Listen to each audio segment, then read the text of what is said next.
আল্লাহ পাক তৌফিক দান করুন। ইনশাআল্লাহ আজকের লেকচার যাদের কানে যাবে, আমরা যদি না খেয়েও মরে যাই, আল্লাহ পাক না খেয়ে মারবেন না ইনশাআল্লাহ। রিজিক আছে, খাবো ইনশাআল্লাহ। কিন্তু হয়তো বা অভাব হবে, টাকা পয়সা একটু কম হতে পারে, অন্যের 10 তলা ফ্ল্যাট হবে, আমার হবে না, ঠিক আছে, অন্যের এত বিঘা বিঘা জমি আমার হয়তো হবে না।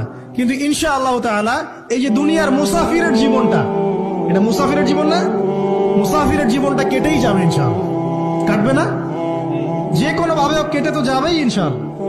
এই যে পরকালের জীবনটা একটা চেতনার শক্তি, জানেন, দুনিয়াতে যত বাধা বিপত্তি আসুক, গাল মন্দ খান, গিবত তহমত খান, কষ্ট হোক, নির্যাতন হোক, একটা বিষয় মনের মধ্যে শান্তি দেয়। কি শান্তি? যে এই দুনিয়ার জীবনটা তো আর চিরস্থায়ী নয়, এটা তো আর সারা জীবন থাকবে না।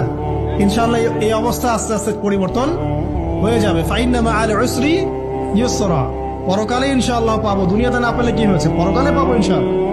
যুবক ভাই, এসব জেনা ছেড়ে দেন, আল্লাহ রাব্বুল আলামিন আপনার জন্য হুর রেখেছেন জান্নাত, ইনশাআল্লাহ পাবেন ইনশাআল্লাহ। এটা ছেড়ে দেন, সুদ ছেড়ে দেন, আল্লাহ পাক আপনার জন্য হাউজে কাউসার রাখছে ইনশাআল্লাহ, ঠিক আছে। অন্যায় পাপ ছেড়ে দেন, আল্লাহ রাব্বুল আলামিন আপনার জন্য জান্নাত রেডি করে রাখছে ইনশাআল্লাহ। এই দুনিয়ার জীবনটা ধোঁকা, একটা ছোট্ট জীবন, পুরা ধোঁকা।